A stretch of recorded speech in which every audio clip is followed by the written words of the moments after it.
സംസ്ഥാനത്ത് വീണ്ടും ടിടിഇക്ക് നേരെ ആക്രമണം. മംഗലാപുരം തിരുവനന്തപുരം മാവേലി എക്സ്പ്രസിലെ ടിടി വിക്രം കുമാർ മീണയ്ക്കാണ് മർദ്ദനമേറ്റത്. ടിക്കറ്റില്ലാതെ യാത്ര ചെയ്തത് ചോദ്യം ചെയ്തതിനാണ് ആക്രമണമുണ്ടായത്. അഭിജിത്ത് മുഴക്കുന്ന് വിശദാംശങ്ങളുമായി. അഭിജിത്ത്, തുടർച്ചയായി ഇത്തരത്തിലേക്ക് ആക്രമണങ്ങൾ ഉണ്ടാകുന്നു. ഇന്ന് സംഭവിച്ചത് എന്താണ്?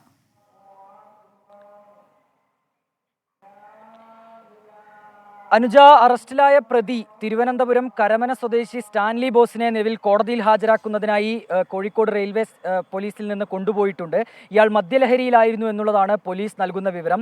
പ്രധാനമായും ആക്രമിച്ചു പരിക്കേൽപ്പിക്കൽ, കൃത്യനിർവഹണം തടസ്സപ്പെടുത്തൽ തുടങ്ങിയ വകുപ്പുകൾ ചേർത്താണ് ഈ സ്റ്റാൻലി ബോസിനെതിരെ പോലീസ് കേസെടുത്തിട്ടുള്ളത്. ഇന്നലെ രാത്രി മാവേലി എക്സ്പ്രസിൽ വെച്ച് തിരൂരിനടുത്താണ് ഈ സംഭവം ഉണ്ടാകുന്നത്. റിസർവേഷൻ കമ്പാർട്ട്മെന്റിൽ കയറിയ യാത്രക്കാരനോട് ടിടിഇ ടിക്കറ്റ് ആവശ്യപ്പെടുന്നു. പക്ഷേ അയാളുടെ കൈവശം ടിക്കറ്റ് ഉണ്ടായിരുന്നില്ല.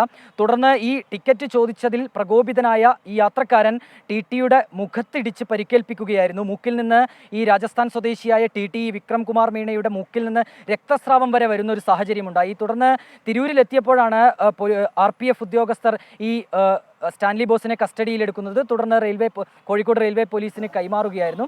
ഏതായാലും ഈ ഒരു അനുജ ചോദിച്ചതുപോലെ തന്നെ ഈ റെയിൽവേ ഉദ്യോഗസ്ഥർക്ക് നേരെ ആക്രമണം ഉണ്ടാകുന്ന ഒരു സാഹചര്യം കഴിഞ്ഞ കുറേ ദിവസങ്ങളായി വർദ്ധിക്കുന്നുണ്ട്. അതിൽ ഏറ്റവും ഒടുവിലത്തെ ഉദാഹരണമാണ് ഈ സംഭവം. അനുജ, മംഗലാപുരം തിരുവനന്തപുരം മാവേലി എക്സ്പ്രസിലെ ടിടിക്കാണ് ടിക്കറ്റ് ഇല്ലാതെ യാത്ര ചെയ്തത് ചോദ്യം ചെയ്തതിന് ആക്രമണമേൽക്കേണ്ടി വന്നത്.